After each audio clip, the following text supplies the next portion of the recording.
Je rappelle que ce webinaire est co-organisé par Agrenium et l'Académie d'agriculture de France dans le contexte de post-déconfinement. Et nous avons la chance ce soir d'avoir Dominique Job. Donc, je rappelle que vous pouvez poser vos questions et vous aurez des réponses, bien sûr, en utilisant uniquement la commande Q et R qui est en bas de votre écran. Donc, cette commande vous permet d'écrire votre question, dire qui vous êtes, et c'est notre présidente qui prendra les questions et les posera à notre intervenant. Voilà, merci, bon webinaire.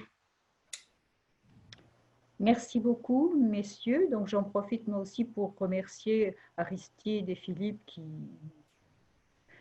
qui sont à la manœuvre pour que notre séance se passe bien. Constant Lecoeur, le secrétaire perpétuel, et moi, nous sommes ravis de vous accueillir et surtout d'accueillir Dominique Job.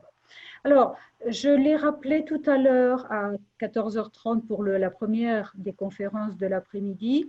J'hésite un petit peu, mais une partie des auditeurs maintenant ne l'ont pas en tête. Donc, je vais dire quelques mots quand même rapidement du contexte pour vous dire combien l'Académie a travaillé depuis les 2 mois de confinement et qu'aujourd'hui, eh bien, on arrive à vous faire partager nos réflexions sur ce qu'a été la crise et ce qu'en sera la sortie. Et ces travaux, elle le fait dans le double cadre qui est le cadre interne d'un forum et le cadre interacadémique avec les autres académies. Et c'est dans ce double cadre que Dominique Job a réfléchi et a produit. Donc, un mot sur chacun des deux. La plateforme interacadémique réunit 6 académies. Donc, ça a été fait à l'initiative de l'Académie des technologies. Il y a donc nous, qui nous les avons rejoints, puis l'Académie des sciences, l'Académie de médecine, l'Académie de pharmacie et l'Académie vétérinaire. Leur travail est structuré en 4 groupes et je pense que Dominique participe au premier de ces groupes qui est l'analyse comparative des solutions utilisées dans les autres pays pour préparer la sortie de la crise sanitaire. Les 3 autres s'intéressent à la résilience de l'industrie française, au rôle du numérique, ce que nous venons de voir précédemment, et puis aux objectifs de développement durable. Donc, ça, c'est la plateforme interacadémique où nous travaillons vraiment en coopération, tous ensemble. Et puis, les membres de l'Académie d'agriculture travaillent ensemble. Ça a été à l'initiative de Michel Dron et animé aujourd'hui par Michel Dron et Philippe Kimbombled sur plusieurs chantiers, à la fois les zoonoses, la territorialité dont nous avons parlé récemment avec Jean-Louis Rastoin, la sécurité alimentaire en France et dans le monde, dont nous allons reparler aussi, la recherche agroalimentaire, la résilience des filières agroalimentaires et la PAC. Alors, nous passons maintenant, dans ce cadre, Dominique a travaillé, eh bien, nous allons lui laisser la parole pour qu'il nous parle des nouveaux programmes de recherche en biotechnologie et il est incontestablement très au courant de tout cela. Directeur de recherche du CNRS, où il a fait toute sa carrière et où il est maintenant émérite.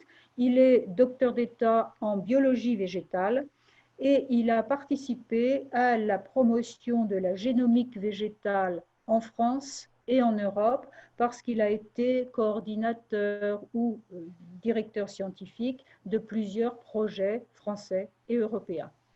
Donc Dominique, je te laisse la parole.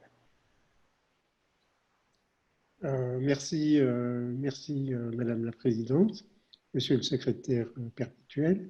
Merci à se sont jointes à cette séance virtuelle. Et donc, j'en profite aussi pour remercier Aristide Boucaré et Philippe Kimbombled qui permettent donc ces retransmissions virtuelles.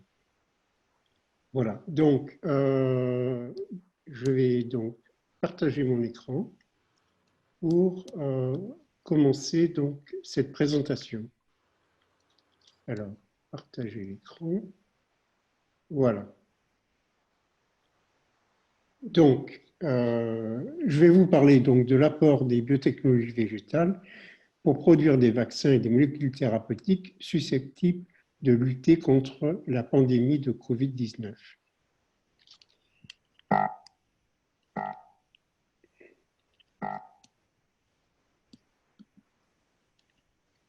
Voilà, donc, comme l'a rappelé Nadine, donc, le cadre de l'intervention, c'est que durant le confinement, le plan de continuité de l'activité de l'Académie d'agriculture s'est focalisé sur la crise sanitaire Covid-19. Elle a mis en particulier en place un forum qui s'appelle Forum Covid-19, dont les animateurs sont Michel Dron et Philippe Kimbombled. Ce forum en fait, est chargé d'alerter les différentes sections de l'Académie, il y a 10 sections à l'Académie, pour qu'elles réfléchissent, produisent des avis, des articles, des rapports, etc., tous documents, informations qui sont déposés donc, sur le site de l'Académie. Moi, j'appartiens à une section qui s'appelle Section des sciences de la vie de l'Académie. Et donc, nous avons suivi les instructions de l'Académie et nous avons proposé donc un texte qui s'appelle Covid-19, des vaccins et des traitements issus des biotechnologies végétales sont à l'étude. Et vous pouvez, si vous êtes intéressé, retrouver ce texte sur le site de l'Académie. Alors, les co-auteurs de cette note sont, outre moi-même, Hubert Laude, qui est virologue, Georges Pelletier, qui est agronome et généticien des plantes, et Agnès Ritrotte, qui est généticienne et spécialiste des biotechnologies végétales.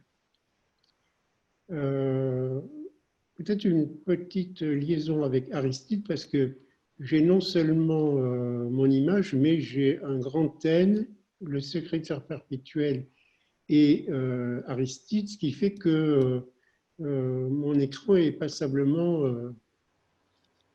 Alors, vous pouvez cliquer, normalement, vous avez au-dessus de toutes les images, il y a un trait, oui. un rectangle et deux rectangles. Vous pouvez cliquer sur le trait le plus fin pour fermer les... Oui, non, mais je voudrais voir mon image. Alors, juste mettre sur le seul carré, le rectangle, pardon. Ben, c'est ce que j'ai fait, mais je vous vois vous. Là, c'est parce que je suis en train de parler. Ah, ok, c'est parfait. Oui. Là, je vais arrêter et vous verrez votre tête. Donc, je reprends. Donc, pourquoi les plantes? Première question. Eh bien, parce qu'elles sont utilisées depuis plus de 30 ans comme plateforme de production de réactifs et de diagnostic et de protéines pharmaceutiques, une approche qui a été qualifiée d'agriculture moléculaire ou moléculture végétale, molecular farming en anglais. Vous voyez sur le graphique de gauche, donc j'ai fait une interrogation de la plus importante base de données collectant tous les articles scientifiques dans le monde entier. Et vous voyez qu'on parle de molecular farming depuis 90, donc 30 ans. Et puis, donc c'était vraiment confidentiel au début. Et puis, on a depuis une explosion avec plus de 800 articles publiés cette année. Et donc, c'est quelque chose qui intéresse beaucoup. Alors, ça intéresse beaucoup. Une preuve, c'est que, par exemple, il y a actuellement un programme européen qui s'appelle Pharma Factory, qui est intégralement dédié à ces questions de molecular farming. Au cours de cette présentation, donc, j'adopterai le plan suivant. Je ferai d'abord un petit historique sur le développement des biotechnologies végétales, notamment pour la production de vaccins. Je parlerai des développements récents, je parlerai d'autres biotechnologies végétales, et puis donc je parlerai de quelque chose qui n'est pas dans la note, mais qui correspond à des réflexions sur la comparaison des maladies infectieuses chez les plantes avec les pandémies humaines.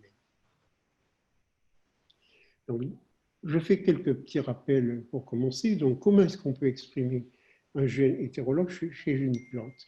Donc, il y a une première méthode qu'on appelle transfert direct. C'est une méthode qualifiée de biolistique qui consiste à propulser via un canon ici, des petites particules d'or ou de tungstène qui sont chargées, enrobées de fragments d'ADN du gène d'intérêt. Et donc, ces billes vont être projetées sur les tissus végétaux. Et donc, ça, c'est la classique la plus utilisée, au moins au début. Donc, maintenant, autre méthode, comment est-ce qu'on peut exprimer un gène hétérologue chez une plante? Eh bien, il y a une méthode qui repose donc sur l'utilisation d'une bactérie du sol, Agrobacterium tumefaciens, qui est responsable d'une maladie qui s'appelle la gale du collet. Et donc, cette bactérie du sol, elle a la capacité d'introduire dans la plante de nouveaux matériels génétiques via ce qui est représenté en jaune ici, hein, donc via son plasmide TI. Ce plasmide contient en particulier un gène de transfert appelé ADNT qui code pour les fonctions de virulence. Cet ADNT a été découvert par Mark Van Montagu, qui est membre de notre section à l'Académie d'agriculture, et Jeff Schell. Donc, ils ont découvert ce gène de transfert et il a été désarmé pour éliminer les gènes de virulence et les remplacer par les gènes désirés. Au début, pour faire ce transfert, donc via Agrobacterium, on utilisait une seringue pour inoculer les plantes avec les agrobactéries. Et une révolution a été l'agro-infiltration, qui consiste en l'introduction à l'aide d'une pompe à vide d'une culture d'agrobactéries dans les tissus végétaux. Alors, à cette époque, donc dans les années 90, il n'y a pas que l'excellence du secteur public en France, il y a aussi l'expérience d'un certain nombre d'industriels français. Donc, je cite par exemple ici une publication parue en 1990 où les chercheurs de Rhône-Poulenc-Agro, basés à Lyon, ont introduit une résistance à un herbicide qu'ils développaient, qui s'appelle le bromoxynil.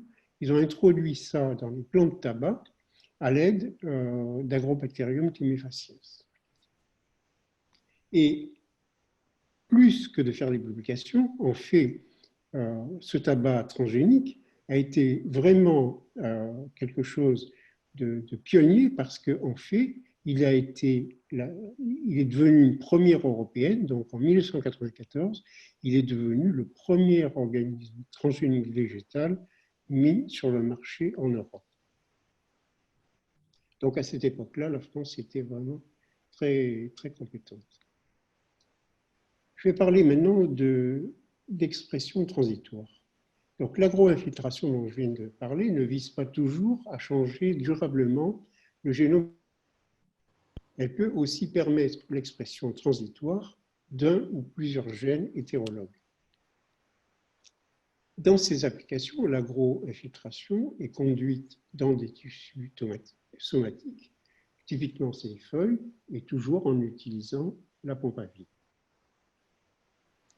Il est très important de savoir que dans ces expériences, les plasmides des agrobactéries n'atteignent pas les cellules impliquées dans la reproduction sexuelle. La modification n'est donc pas transmissible à la descendance. Il ne s'agit pas de plantes génétiquement modifiées. Nous verrons dans la suite de cet exposé que cette méthode d'expression transitoire joue un rôle crucial pour la fabrication des vaccins et des protéines thérapeutiques, et notamment dans des applications très récentes. Toujours un regard sur le passé, donc la production de vaccins chez les plantes, elle doit beaucoup au travail d'un chercheur américain qui s'appelle Charles Hansen, qui est professeur à l'université d'Arizona aux USA.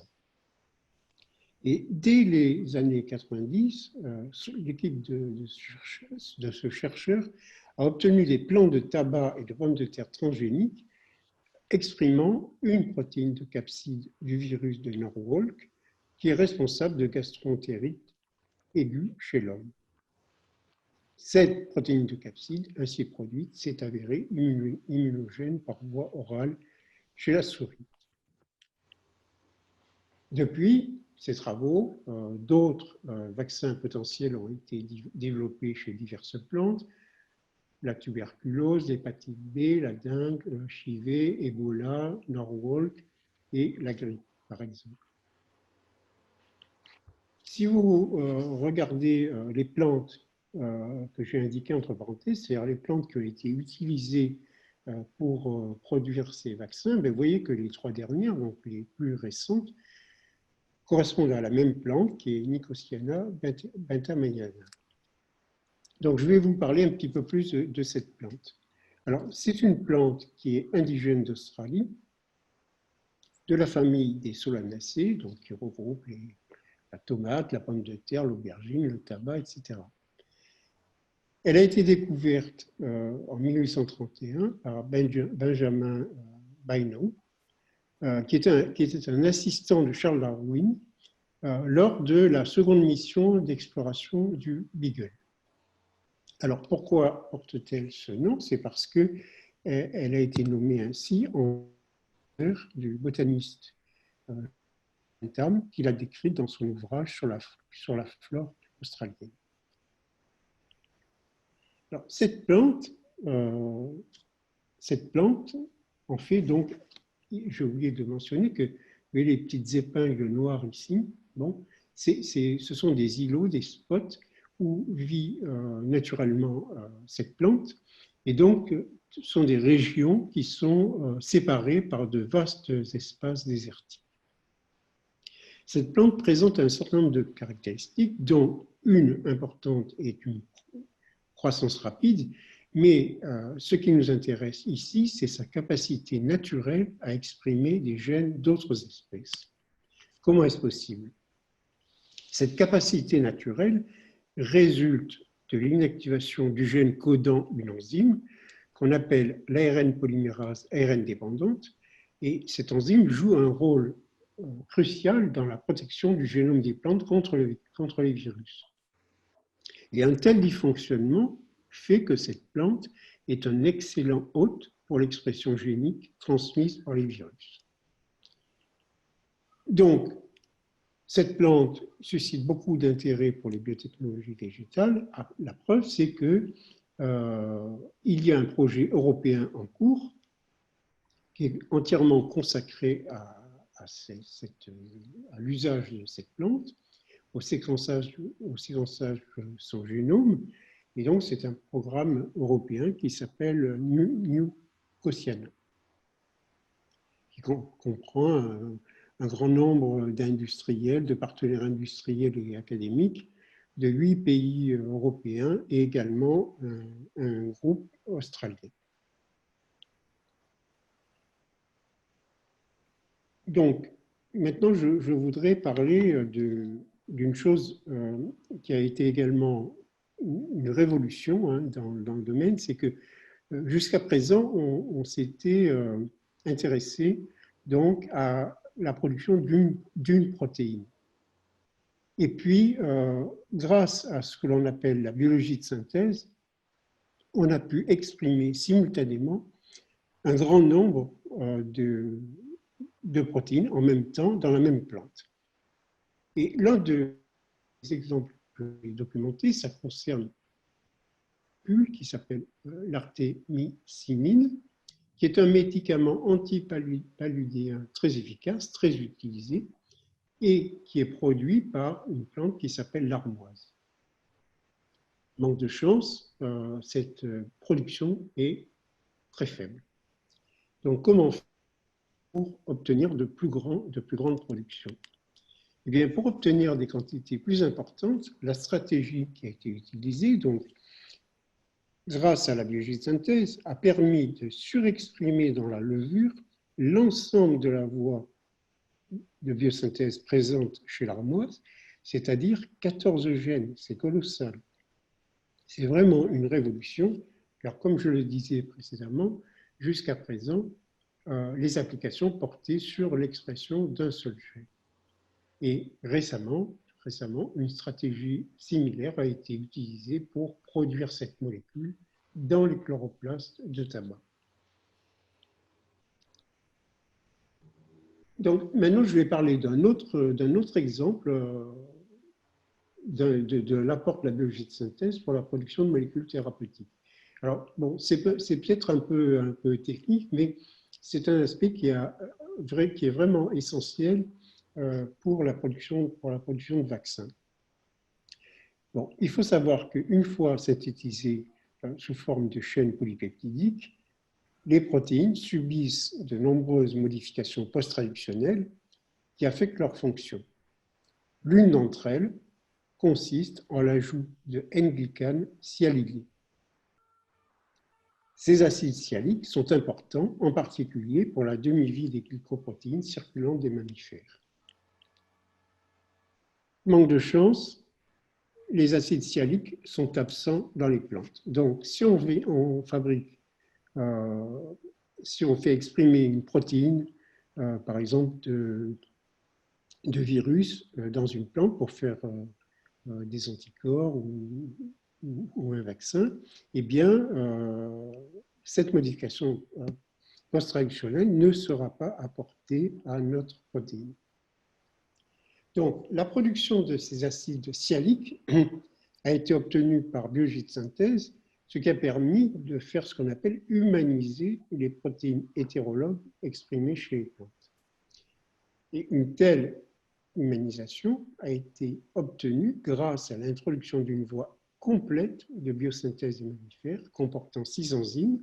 Donc, ce sont les petits ronds rouges ici, 6 enzymes qui fonctionnent de concert dans une voie de biosynthèse des mammifères, et cette introduction a été réalisée chez Nicotiana benthamiana. Dans les développements très récents, eh bien, on peut noter en avril 2020 des travaux rapportés par la société canadienne Medicago qui a annoncé le développement d'un vaccin potentiel SARS-CoV-2. Alors, la stratégie de cette société repose sur l'obtention de particules pseudovirales qui constituent une voie privilégiée pour le développement de vaccins. Toujours, cette production a été obtenue par agro-infiltration de plants de Nicotiana benthamiana. Donc, les particules pseudovirales, c'est en fait donc ce qui est représenté sur ces clichés de microscopie électronique. Ici, vous avez un virion natif, donc, et ici, vous avez une particule pseudovirale qui est donc débarrassée des fonctions de virulence, et on voit que la structure est vraiment très similaire, et donc que ces particules vont pouvoir être reconnues efficacement par le système immunitaire. Donc, fort de ça, cette entreprise Medicago est en train de préparer un candidat vaccin qui est actuellement en cours d'essai préclinique. Donc, il faut suivre attentivement la littérature, Internet, parce que, bon, j'ai vu que le 14 mai, que cette entreprise annonce que ce vaccin candidat a induit une réponse anticorps 10 jours après injection dans la souris. Donc, c'est vraiment démonstratif. Il y a d'autres sociétés qui se sont penchées là-dessus. Par exemple, la société Kentucky Bioprocessing, KBP, aux États-Unis, qui a également fait état de ses travaux sur le développement d'un vaccin potentiel contre le SARS-CoV-2. Le vaccin fait actuellement l'objet d'essais précliniques.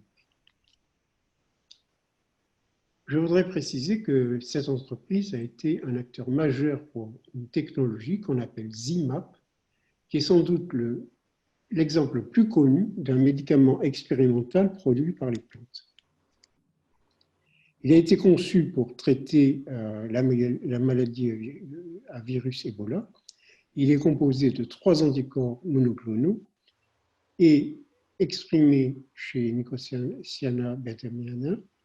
Et ce vaccin a été testé donc réellement chez l'homme au cours de l'épidémie de fièvre hémorragique Ebola en Afrique de l'Ouest en 2014.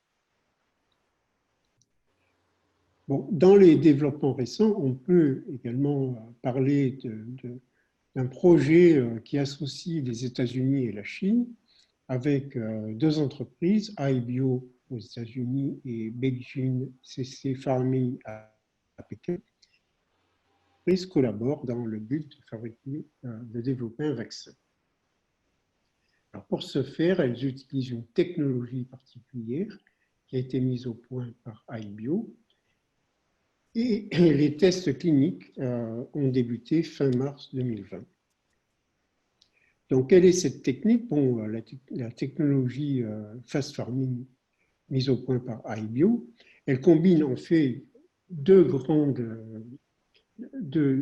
secteurs. C'est d'une part l'agriculture verticale, ce que vous voyez ici, c'est-à-dire ça, ce sont des tours dans lesquelles on fait pousser les plantes, donc dans des conditions environnementales appropriées, notamment de lumière.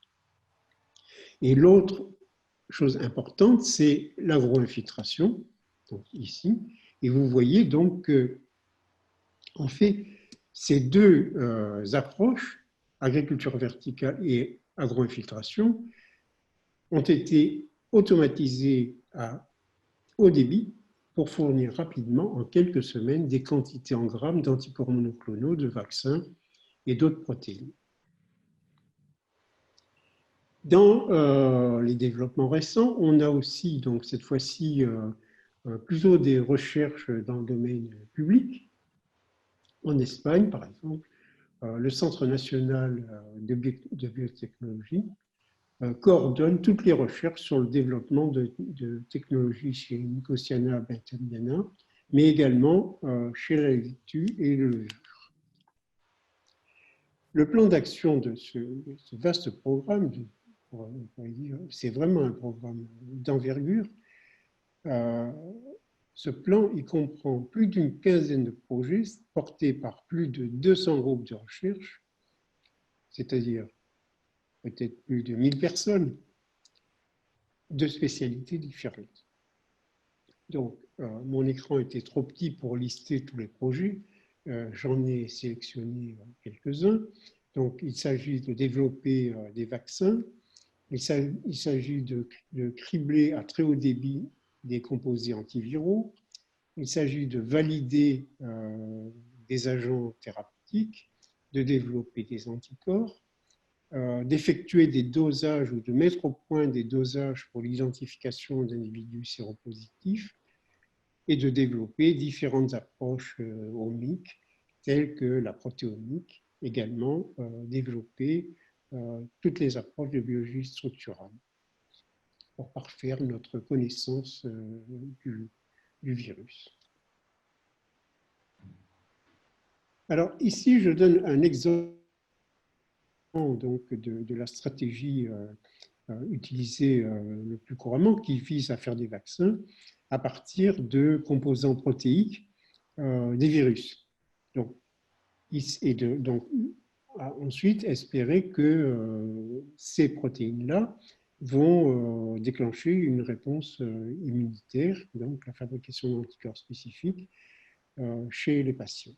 Donc là, je parle d'une stratégie qui est différente parce qu'il ne s'agit pas donc de fabriquer donc, des vaccins en utilisant les protéines virales, mais ici, on va utiliser une protéine qui s'appelle une lectine, qui est dérivée des algues rouges. Et cette protéine-là, en fait, c'est une protéine qui se lie aux glycoprotéines virales, dont, là, par exemple, la GP120 du VIH, qui est une protéine de surface de ce virus, ou la glycoprotéine de spicule du SARS-CoV-2, qui est également une protéine de virus ancrée dans l'enveloppe virale. Donc, l'interaction de cette lectine avec donc le virus qui entre dans l'organisme humain donc va bloquer l'introduction, l'entrée du virus dans la cellule hôte. Voilà. Donc ça, il y a eu des travaux, c'est récent, hein, c'est les deux dernières années. Donc il a été montré que cette lectine présente une activité antivirale contre le virus Ebola. Et puis tout récemment, donc, avec le contexte de ces épidémies, de ces pandémies humaines, eh bien, il y a des équipes américaines qui ont produit cette protéine chez Mycosiana betamiana et qui l'ont testée dans des études de phase 1 pour la prévention du VIH. Et ça a été fait chez la souris et le macaque rhésus. Enfin, bon, je voudrais parler, donc là on a parlé de vaccins, maintenant je voudrais parler d'une autre catégorie de molécules d'intérêt thérapeutique. Alors il s'agit de petites molécules, ce sont des métabolites. Et donc j'ai pris l'exemple d'une société française qui s'appelle PAT, Plant Advanced Technologies, qui développe une technologie tout à fait originale et qui, sur cette base, annonce le démarrage de tests préliminaires contre le virus SARS-CoV-2. Il s'agit donc de deux de ces qui sont en développement. De quels métabolites s'agit-il? Il s'agit de métabolites qui sont excrétés par les plantes et qui présenteraient une capacité à réguler l'inflammation générale ainsi qu'une capacité antivirale sur des virus respiratoires. Donc voici une représentation donc, de cette technologie. Donc cette entreprise, PAT, développe ce que l'on appelle des plantes à traire, donc sur la base d'une technologie qui a été mise au point par l'INRA de Nancy. Dans cette technologie, les plantes poussent hors sol, donc les racines sont à l'air, et dans des conditions qui n'amènent pas, bien sûr, de dommages pour les plantes. Et dans ces conditions, on voit ici, je ne sais pas si vous arrivez à voir sur la diapo, donc des taches ici, blanches. En fait, ce sont des petites gouttes de ces métabolites qui sont excrétées par ces plantes. Donc, elles sont récoltées tous les mois, d'où cette image de plantes à traire. Maintenant, je vais passer à la dernière partie de mon exposé, donc en m'interrogeant sur la question de « et si des maladies infectieuses aussi invasives que la Covid-19 s'abattaient sur les principales cultures vivrières ?» Par exemple, la pomme de terre, le blé, le maïs, etc. Donc, si ça arrivait, bon, bien sûr, il y aurait des conséquences catastrophiques en termes de famine. Et donc, la question, c'est est-ce que nous pouvons tirer de cette expérience de la Covid-19, est-ce que nous pouvons tirer des leçons qui seraient applicables en agriculture? Donc, parmi donc les maladies végétales, les épidémies des maladies végétales la plus connue, donc il faut se rappeler du mildiou de la pomme de terre qui, dans les années 1850, a causé la grande famine en Irlande qui a provoqué la mort de plus d'1 million de morts, mais également d'importantes migrations irlandaises vers les États-Unis. Alors, 1 million de morts, c'est aussi à rapporter à la population mondiale de l'époque, qui était de l'ordre de 1,5 milliard d'habitants. Donc, 1 million de morts, c'est vraiment un chiffre important. Un élément à noter aussi, c'est que les parasites émergents des cultures sont actuellement en forte progression. Par exemple, en France, le nombre d'arthropodes ravageurs d'importance agronomique est passé en moyenne de 1,6 par an sur 40 ans, c'est-à-dire sur la période 1960-2000, à maintenant 7 espèces sur la période 2005-2014. Donc, il y a vraiment une augmentation très importante de parasites émergents. Pour n'en citer que quelques-unes, eh bien, nous avons la mouche ravageuse des arbres fruitiers, nous avons une maladie bactérienne mortelle des agrumes, ici, qui s'appelle également la maladie du dragon jaune. Nous avons cette fameuse bactérie tueuse des oliviers, ici. Et nous avons, pour finir, un virus émergent, un virus du fruit brun et rugueux de la tomate, dont vous avez entendu parler très récemment, puisqu'il a été détecté pour la première fois en France au début de cette année. Donc, il avait été détecté précédemment en 2014 en Israël, donc détecté en début d'année en France.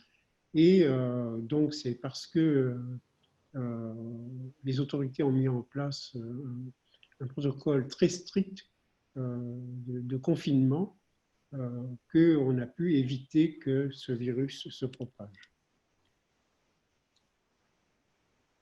Donc, je voudrais attirer votre attention sur le fait que quand on compare les maladies végétales et les pandémies humaines, il y a beaucoup de points communs. Par exemple, pour les plantes, il y a eu la mise en place d'une agence nationale qui est l'ANSES avec son secteur santé et protection du végétal. Il y a également des agences régionales, analogues aux agences régionales de santé par exemple.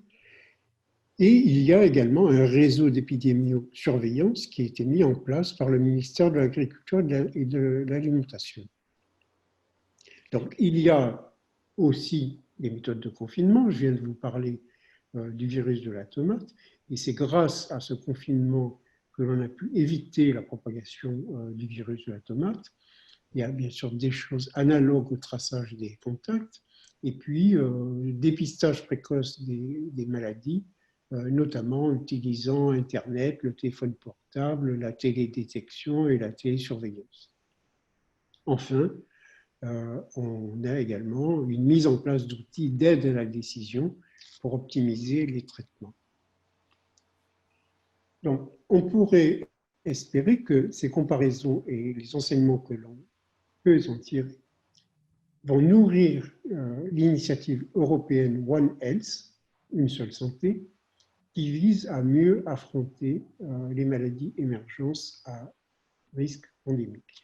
Et vous voyez que dans One Health, il y a santé de l'environnement, dans lequel la biologie végétale intervient, il y a la santé humaine, et puis il y a également la santé animale, et on espère trouver donc des choses communes entre ces trois règnes.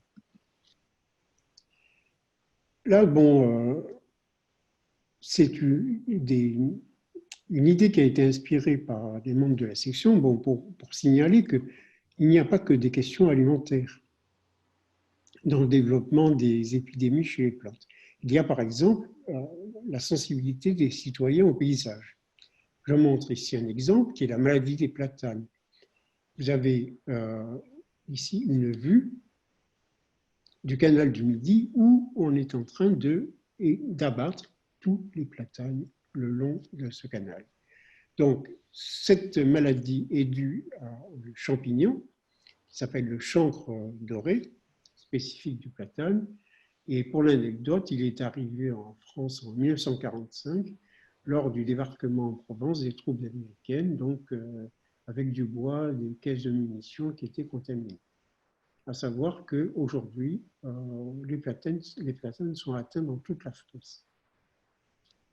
Deuxième exemple, eh bien, c'est la maladie des palmiers dans le sud de la France, où en 10 ans, un coléoptère, représenté ici, le charançon rouge, a détruit la moitié des palmiers de la Côte d'Azur. Et ce charançon, donc, qui est baptisé tueur des palmiers, fait partie des organismes de quarantaine.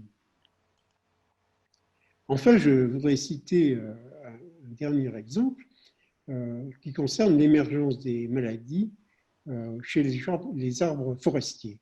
Et je vous montre 3 exemples de développement de telles émergences en Europe. Donc, il y a l'oïdium des chênes, il y a la graphiose de l'orme, et puis il y a la calarose des frênes.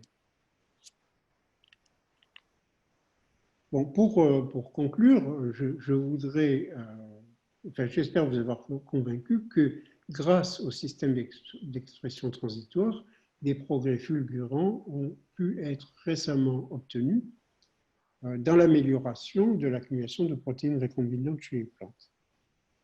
Je pense que de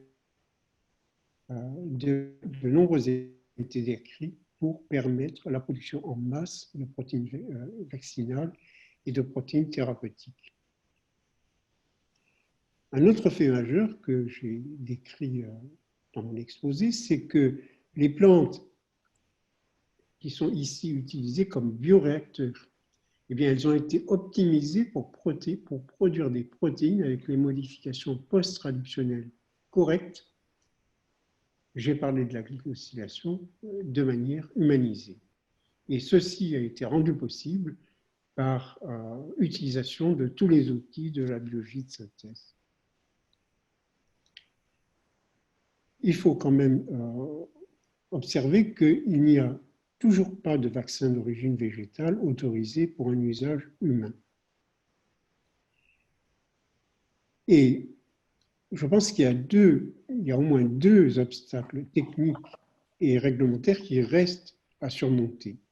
Donc le premier, ça concerne l'incertitude sur la conformité réglementaire des processus de confinement, de production. Par exemple, tout ce qui concerne le confinement pendant la production. Et puis, il y a un autre problème, c'est qu'il y a un manque de démonstration que des produits dérivés de plantes répondent aux normes requises en matière de pureté. Quand on va injecter à un patient une molécule qui a été purifiée chez les plantes, il faut absolument être certain de la pureté de cette molécule. S'il y a des résidus, même en quantité faible, mais qui sont extrêmement toxiques, eh bien, on peut se trouver face à des problèmes très graves. Donc, il faut absolument que les normes soient requises en matière de pureté. Et puis, dernier élément, bien sûr, puisqu'on parle de transgénèse, quelquefois, c'est qu'il y a une crainte de la société de voir une dissémination dans l'environnement des plantes utilisées dans ces applications. Donc, ça, c'est un message très ferme, c'est que la culture de ces plantes doit donc être conduite dans le confinement le plus strict. Je vous remercie de votre attention. Merci beaucoup, merci infiniment Dominique, parce que c'est vraiment très clair. Et d'ailleurs, plusieurs auditeurs t'ont déjà remercié pour la clarté de ton exposé. Alors, il y a pas mal de questions et je pense qu'on peut commencer par la question sur les vaccins. À la fois Michel Dron et Jean-Louis Bernard s'interrogent sur la rentabilité. Alors, je voudrais reprendre mes questions si j'arrive à les retrouver. Voilà. Alors, Michel Dron nous dit: plusieurs sociétés dont Medica-Gros se sont lancées dans cette compétition vis-à-vis du Covid, rien que pour du virus issu de plantes, sans parler d'élevure, de méthodes classiques via les cheveux, etc. À la fin, tout le monde ne va pas gagner. Quel intérêt en tireront les sociétés qui y auront consacré de l'énergie sans que le vaccin en soit issu? Et alors la question de Jean-Louis Bernard est voisine. Peut-on... Ah non, c'est une autre, pardon. Il a mis... Je peux déjà répondre à celle-ci. Oui, l'autre est un peu voisine, mais je l'ai perdue, c'est marrant. Bon, c'était une question voisine sur la rentabilité de ces recherches. Voilà. Oui. Alors, rentabilité de ces recherches. Bon, après tout, dans l'industrie biopharmaceutique, il y a plusieurs sociétés qui s'intéressent à ça. Il y a au moins 3 grandes sociétés mondiales qui développent des vaccins. Donc, je pense qu'elles sont bien importantes. Pourquoi n'y aurait-il pas la place pour plusieurs sociétés de biotechnologie végétale qui seraient rentables? Donc, ça, c'est un premier aspect. Bon, quand on parle de rentabilité, il y a aussi le coût de la production. Bon, quand on fait des vaccins à l'aide de cellules animales, par exemple, bon, les milieux de culture coûtent très cher. Une plante, un peu de soleil et un peu d'eau, ça lui suffit pour se développer. Voilà. Donc, rentabilité, je pense que comme il y aura besoin, bon, on parle beaucoup de la Covid-19 actuellement, mais si ces technologies font leur preuve, eh bien, il y aura certainement d'autres développements. Je vous ai parlé de l'émergence des nouveaux virus, on voit ça tous les jours, et donc il y aura d'une part ça, et puis il y a aussi un autre élément important, c'est que en fait, ces sociétés de biotechnologie végétale basent leur stratégie sur, le, sur, le, sur le génome des virus qu'ils ont clonés, d'accord? Mais ce génome peut muter, et donc il va falloir, pas en permanence, mais souvent, refaire de nouveaux vaccins qui prennent en compte les mutations du virus. Oui, bien sûr. Oui. C'est Philippe Grappin nous demande ce que tu penses de la sécurité sanitaire de la production de vaccins par les plantes. Oui, alors, donc ça c'était un peu un point important dans ma conclusion. Bon, quand on regarde ce qui est fait par les sociétés biopharmaceutiques qui produisent des vaccins, donc elles font ça à partir de bactéries recombinantes. Hein. On sait bien comment est fabriquée l'insuline qui est utilisée par des millions de patients dans le monde. Mais elles utilisent également ces sociétés, donc des cellules animales pour leur production. Voilà. Alors, ceci est fait dans un confinement le plus strict. D'accord? C'est vraiment sécurisé. Or, on voit quelquefois apparaître dans la littérature ou dans la presse des gens qui disent qu'ils vont faire de tels vaccins dans des plantes qu'on va cultiver au champ. Il ne faut pas être des jardiniers amateurs. Hein. Il faut avoir les mêmes soucis de confinement dans la production que ce qui est fait dans l'industrie biopharmaceutique. Autrement, non. C'est pas possible. Donc, on ne pourra pas vacciner les végétaux, nous demande Thierry Chardot. Ah, donc, c'est pas la peine d'essayer de vacciner les végétaux. Il y a d'autres techniques pour lutter contre les maladies des plantes et notamment, on veut dire, déclencher leur système immunitaire. On a par exemple les éliciteurs de défense des plantes, qui sont des molécules qui, appliquées sur les plantes, vont induire la réponse immunitaire des plantes. C'est tout à fait l'analogue de la réponse via des anticorps, mais là, ici, chez les plantes, ce n'est pas via des anticorps, mais c'est via des mécanismes de défense. Hein, donc, ce sont des gènes qui codent pour ces mécanismes de défense qui sont divers et que l'on peut éliciter grâce à diverses molécules. Certaines sont déjà utilisées en agriculture. Alors, on parle beaucoup de passage de virus de l'animal à l'homme. Et André Fougeroux se demandait, est-ce qu'on peut imaginer qu'il y ait un passage du virus de la plante à l'homme? Alors, toujours par rapport à ce virus de la tomate, là, dont on a parlé en Bretagne, bon, j'ai lu un article dans la presse, je crois, qui disait que une personne avait été contaminée. Bon, ceci étant, pour l'instant au moins, il n'y a aucune démonstration de virulence chez l'homme ou chez l'animal du tout. Bien, alors, Mais, ça ne veut pas dire pour autant qu'il ne faut pas être prudent. donc c'est possible. J'en sais rien. Mais D'accord. on sait très bien que les virus mutent et que c'est comme ça qu'ils passent d'une espèce à une autre. Bon, là, ce n'est pas une espèce à une autre, hein, on va passer d'un règne à un autre.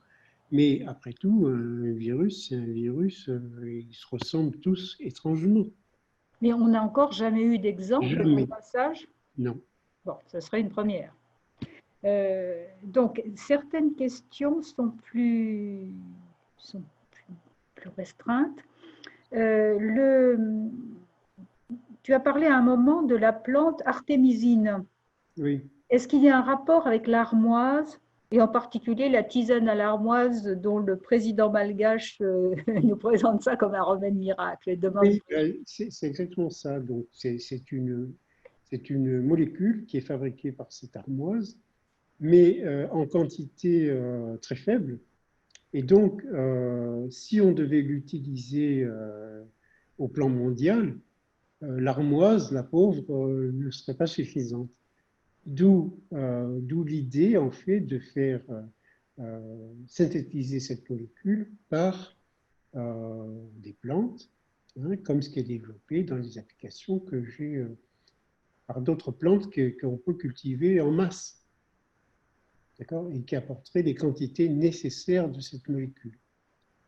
Alors justement, Christophe Rezeau se pose la question, que manque-t-il en France aujourd'hui pour que ces plantes, pour que ces plants biotechniques, que ces plantes biotech soient maintenant considérées comme solution vitale? Oui. Alors, à un moment, j'aurais bien voulu agiter un drapeau français. Quand j'ai parlé des premiers travaux dans les années 90, donc les travaux qui ont été réalisés à l'INRA de Versailles, hein, avec la mise au point de l'agro-infiltration. Ensuite, j'ai parlé de ce qui a été réalisé chez Ron Poulenc-Agro. Bon. Et après 95, disons, tout ça a fait pchit chez nous. Parce qu'il y a le problème des OGM. D'accord? Eh oui, oui, oui. Alors, ça a fait pchit chez nous, mais je vous ai montré beaucoup d'exemples. Par exemple, ce qui se fait en Espagne, où il y a plus de 1000 chercheurs qui travaillent sur ces technologies végétales. Il y a des programmes européens dans lesquels la France ne participe pas malheureusement, toujours parce que les chercheurs qui pourraient être impliqués ont une certaine crainte de voir leurs labos démolis ou leurs plantes ou leurs essais arrachés. D'accord. Donc, en fait, il n'y a pas des conditions très propices actuellement en France pour que l'on supporte, qui pourrait supporter ces technologies. Mais quand vous voyez l'investissement massif, par exemple, des États-Unis ou de la Chine dans ces secteurs, on peut se demander pourquoi on ne fait rien. Alors justement, puisque les OGM sont un problème, Catherine Regnault-Roger te pose la question. Le premier tabac transgénique date en 1994. A-t-il été cultivé en champ en Europe? Et si bien, et dans quelle superficie, combien d'hectares et dans quel pays? Alors, je sais que Georges Fressinet est parmi nous, mais donc je lui poserai la question. J'avoue que je ne le sais pas. Par contre, pour parler d'organismes génétiquement modifiés, il faut bien savoir que pour les compagnies biopharmaceutiques, elles utilisent des OGM, mais elles ne le disent pas. D'accord? Oui. Quand on fabrique de l'insuline, ce n'est pas l'Escherichia coli qu'on a dans les intestins qui la fabrique, c'est un Escherichia coli qui a été modifié. Donc c'est un OGM. De même pour toutes les protéines vaccins ou molécules thérapeutiques qui sont fabriquées dans des cellules animales. Donc, à savoir que dans les cellules animales, c'est quelquefois des cellules humaines, mais ça peut être de manière très banale des cellules de hamster, qu'on appelle les cellules CHO, qui ont été complètement manipulées pour faire ce qu'on veut.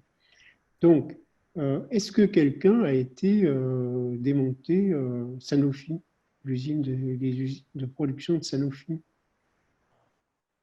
sais pas. Bon. De quoi de mesure? C'est parce que c'est plus compliqué à comprendre surtout. C'est surtout qu'en fait, il ne faut pas laisser passer l'idée que pour ces applications, faire des vaccins, des mesures thérapeutiques, il ne faut pas laisser passer l'idée qu'on va pouvoir faire ça au champ. Il faut faire exactement comme fait Sanofi, par exemple. Il faut le faire dans des conditions de confinement les plus strictes. Je suis persuadé que c'est ce que font les sociétés de biotechnologie canadiennes et américaines dont j'ai parlé au cours de mon exposé. Alors, on peut peut-être, Nadine et puis Dominique, rappeler que l'Académie a émis un avis sur la réécriture du génome et acceptabilité sociale. Bon, c'est vraiment le cœur du débat. Oui. Et comment, dans quelles conditions le faire aujourd'hui, y compris après l'arrêt qu'on a eu au niveau européen. Donc voilà, je crois qu'il faut qu'on soit conscient que, voilà, et qu'on est au cœur d'un phénomène important qui est cette pandémie. Et je crois qu'il est important aussi de montrer ce que la science, la connaissance peut apporter et en même temps dans quelles conditions. Et je te remercie vraiment, Dominique, de le souligner. C'est notamment ces milieux de confinement extrêmes qui sont nécessaires. Oui, et quand on est dans une situation extrême, il ne faut négliger aucune piste. Si on ne développe pas la recherche dans ces secteurs-là, on prend tellement de retard qu'on n'existe pas, ni au plan scientifique, ni au plan industriel. Bien, merci Dominique. Alors, je vois qu'il y a encore pas mal de questions et parmi les gens qui ont écrit, il y a aussi des réponses qui sont apportées aux questions qui ont été posées. Donc, je suis désolée, nous sommes obligés d'arrêter pour être à l'heure, mais toutes ces questions vont être données à Dominique Job qui pourra y répondre ensuite et par écrit, par mail et donc, nous ne pouvons pas les prendre, mais merci pour toutes ces questions. Et je vais vous donner rendez-vous pour la semaine prochaine où nous avons... alors, nous changerons un peu les horaires, c'est-à-dire qu'au lieu de 2h30, nous commencerons à 16h30 et nous parlerons de l'élevage français au défi du renouvellement des générations et de la compétitivité. C'est effectivement un gros problème le manque d'éleveurs. Et la séance sera animée par Claude Allot et Jean-Paul Jamet. Ça sera une séance, si j'ose dire, traditionnelle. Pour aujourd'hui, un grand merci, Dominique, parce que c'était vraiment passionnant. Mais il y a encore plein de questions donc on aurait envie de poser. Donc, merci On en reparlera. d'être échappé sur une innovation, parce que ce serait une grande première, si j'ai bien compris. Il n'y a jamais eu de vaccin fait à partir de plantes. Donc, ce serait une grande première. Sauf celui contre le virus Ebola. Ah oui, mais est-ce qu'il a marché? C'était une... Oui, mais bon, ça a été utilisé de manière pas confidentielle, mais à petite échelle. Je crois qu'il y a une dizaine de patients qui ont été traités et qui ont été guéris. Oui. Bon. Donc, c'est un grand espoir. Et on va s'arrêter sur 25 questions, Dominique. Tu vas avoir du travail. Oh là là. Vous me laissez le week-end? Merci à tous. Merci à Aristide et Philippe aussi. Et bonne fin de semaine. D'accord. Merci, au revoir. Au revoir.